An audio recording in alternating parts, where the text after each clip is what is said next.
नमस्कार, मैं हूं रविकांत। स्वागत है आप सबका। इजराइल और ईरान के बीच ताबड़तोड़ हमले दोनों पक्षों की तरफ से हो रहे हैं और इसी बीच अचानक जबकि अमेरिकी राष्ट्रपति ट्रंप ने ये कहा था कि हमें 2 हफ्ते का समय दीजिए, हम विचार करेंगे अभी, और चूँकि उनको चौंकाने की आदत है, अचानक ईरान के 3 परमाणु केंद्रों पर, परमाणु रिएक्टरों पर, संवर्धन केंद्रों पर हमला कर दिया। अपने B-52, B-52 जो बमवर्षक हैं, वो दुनिया के सबसे आधुनिक, सबसे बड़े विमान हैं, ऐसे फाइटर जेट हैं, और वो चूँकि स्टील्थ हैं, उनको पकड़ना रडार के माध्यम से बड़ा मुश्किल होता है, बहुत कठिन होता है। तो अमेरिका ने अपनी कार्रवाई कर दी और ये भी चेतावनी दी कि अगर ईरान पलटवार करेगा तो हम उससे बड़ा पलटवार करेंगे। लेकिन फिर यहाँ यू टर्न कर गए ट्रंप। ईरान ने पलटवार किया। उनके कुछ खाड़ी के कुछ अन्य जो सैन्य अड्डे हैं, वहाँ ईरान ने अपनी मिसाइलों से हमले किए। लेकिन ट्रंप ने ये कहा कि हम पलटवार नहीं करेंगे। अब ये बात ज़रा सोचने की वाली है। ट्रंप ने कहा कि हम पलटवार नहीं करेंगे, इसका मतलब क्या है कि इस युद्ध को समाप्त मान लिया जाए। और जैसे ही अमेरिका ने ईरान पर हमला किया था तो कई अलग अलग कई क्षेत्रों से ये आवाज़ आ रही थी कि अब तीसरा विश्व युद्ध होने वाला है, तीसरा वर्ल्ड वार अब बस समय की बात है। आप ये समझिए कि तीसरा विश्व युद्ध इतना आसान नहीं है। अब वो पैटर्न नहीं रहा जो 100 साल पहले जिन सोच और जिन तरीक़ों से विश्व युद्ध हुआ करते थे। जो पहला और दूसरा विश्व युद्ध था, उसकी पृष्ठभूमि अलग थी, वो दौर अलग था, उस समय सोचने का तरीका अलग था। आज सोचने का तरीका अलग है, आज का दौर अलग है, आज तकनीक का युग है। इस तकनीक के युग में ये कहना कि विश्व युद्ध हो जाएगा, ये लगभग असंभव है। जब तकनीकी सक्षमता इतनी है कि किसी भी देश को पंगु बनाया जा सकता है, तो वहाँ मैं नहीं समझता कि किसी युद्ध की आवश्यकता है। और इस वर्तमान समय में जब पूरा विश्व एक ग्लोबल विलेज की तरह है, हर देश एक दूसरे के साथ संपर्क बना के रखना चाहता है। स्थितियां आर्थिक हो चली हैं। पहले सैन्य स्थितियां थीं, पहले हर पैमाना सैन्य धरातल पर तौला जाता था, नापा जाता था। अब वो हालत नहीं है। अब आर्थिक धरातल पर नापे जाते हैं। हाँ, कुछ अपवाद होते हैं, कुछ मानसिक फितूर ऐसे होते हैं जिनको आप नियंत्रित नहीं कर सकते। जैसे इस्लाम में कट्टरता, ईरानी शासन की जो कट्टरता है, वो ईरान का शासन ये कहता है कि इजराइल को इस धरती पर जीने का अधिकार नहीं है। ये कहाँ की सोच है? क्या ऐसा संभव है? और इजराइल जैसा देश जो अनेक बार संघर्ष में उलझ चुका है और अपने दुश्मनों को पराजित कर चुका है, एक तरफ ईरान जो लगातार उन दकियानूस विचारों को, उन कट्टर विचारधाराओं को लगातार आगे बढ़ाता है, और एक तरह से इजराइल को ख़त्म करने की जैसे प्रतिज्ञा ली हो। उसके द्वारा बढ़ाए गए अनेक आतंकी संगठन हैं, जैसे हिजबुल्लाह है। हमास के साथ जो इजराइल का संघर्ष चल रहा है, हमास भी उसी की देन है। और हुती विद्रोही जो हैं, उन्हीं की देन है। उनको लगातार हथियार और अन्य साजो सामान की जो सुविधाएं हैं वो ईरान मुहैया कराता रहा है। इजराइल को ये शक है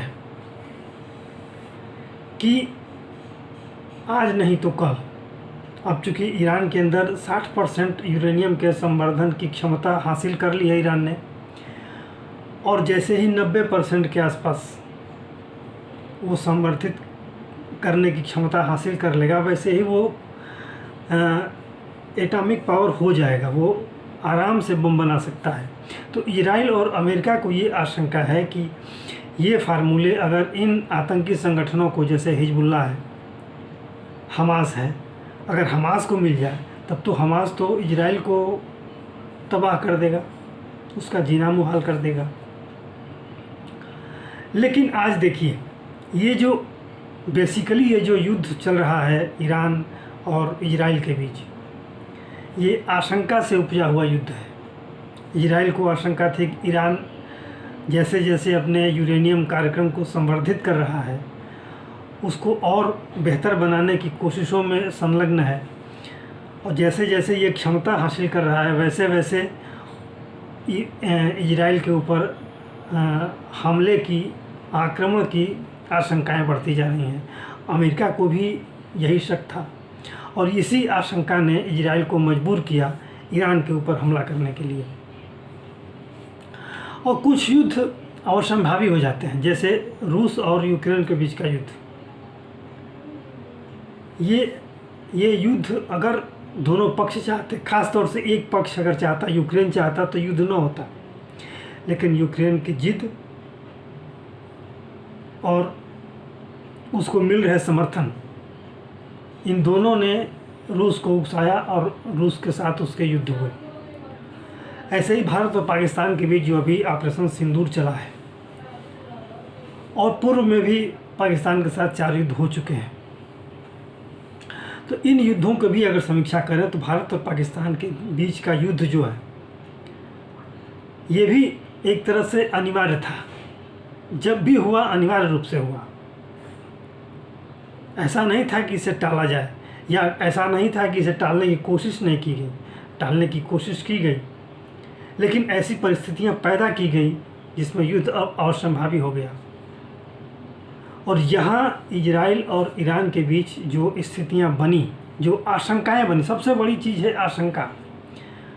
जो मन की आशंका थी उसने इजराइल को मजबूर किया ईरान पर हमला करने के लिए।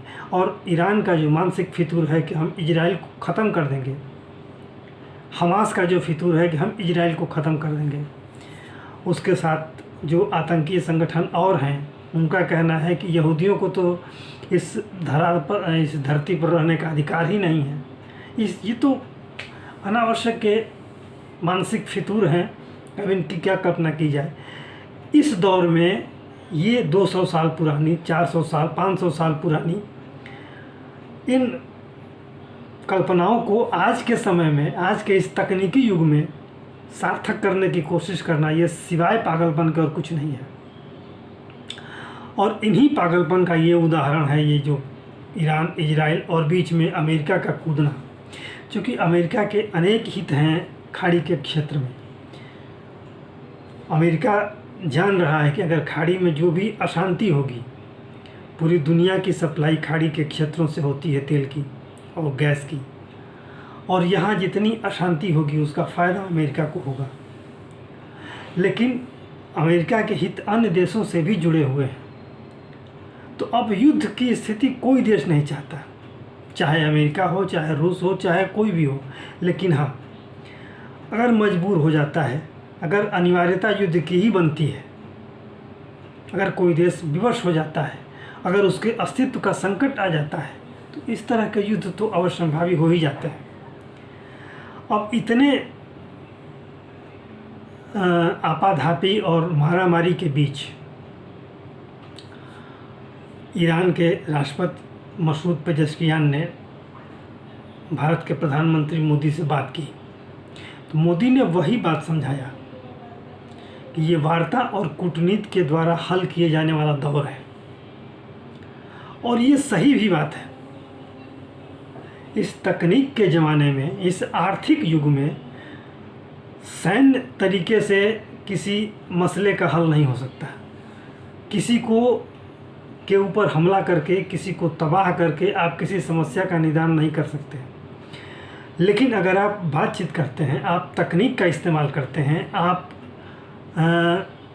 कूटनीति का इस्तेमाल करते हैं, तो बड़ी से बड़ी समस्या का भी समाधान आसान हो सकता है। कूटनीति आपको उस रास्ते पर से आगे ले जा सकती है जहाँ विवाद की स्थिति बनती है और जहाँ से आपको हल दिखने की संभावना मिलती है। उस संभावना तक आपको कूटनीति आगे ले जा सकती है। इन युद्धों से आपको उबार सकती है, इन विवादों से, इन विसंगतियों से आपको कूटनीति, किसी भी तरह की कूटनीति हो, आपको उबार सकती है।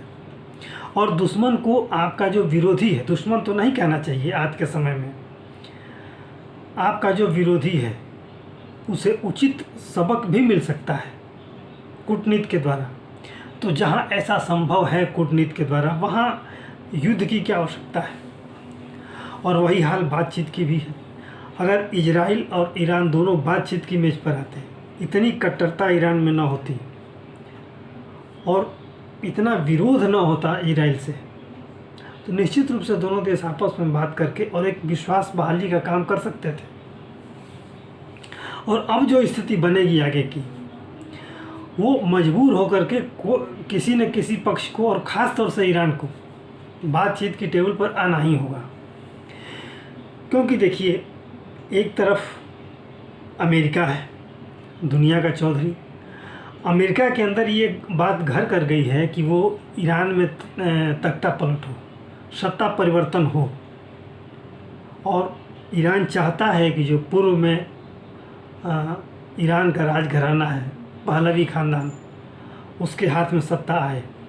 वो चाहे किसी क्रांति के द्वारा आए या लोकतांत्रिक तरीके से आए, हालांकि तरीका तो लोकतांत्रिक ही होता है। जिस तरीके से भी आए, बातचीत करके आए, विकल्पों की तलाश करके आए, किसी भी तरीके से आए, तो अमेरिका चाहता है कि ईरान में सत्ता परिवर्तन हो। पूरा विश्व जनमत चाहता है कि इस तरह के संघर्ष बंद हों, इस तरह के संघर्ष न हो। भारत ने भी पाकिस्तान के साथ जो आक्रामक कार्रवाई की, वो सिर्फ आतंकी संगठनों पर की। पाकिस्तान के सैन्य अड्डे तबाह तब किए जब पाकिस्तान ने प्रतिवाद किया था, या ऐसी संभावना थी कि अब पाकिस्तान नुकसान पहुंचाने की कोशिश करेगा। ऐसे पुख्ता सबूत भारत के पास थे, तब ऐसा हुआ। और आज की स्थिति में जो दौर अब चल रहा है, तीसरे विश्व युद्ध की तो कोई संभावना नहीं बनती है। हालांकि दौर कब, कहाँ, किस मोड़ पर ले जाएगा, ये कहना बड़ा मुश्किल होता है। लेकिन इस अर्थ प्रधान युग में युद्ध की कोई अनिवार्यता नहीं है, युद्ध की कोई आवश्यकता नहीं है। और इस तकनीकी युद्ध में, तकनीकी युग में, तकनीकी सामर्थ्यता में युद्ध की कोई आवश्यकता भी नहीं है। तो ऐसे में क्या होगा? क्या ईरान और इजराइल के बीच कोई एक बीच की राह निकलेगी? अमेरिका जिस तरह से कूदा है इस युद्ध में, क्या कोई बीच की राह निकालने की कोशिश करेगा?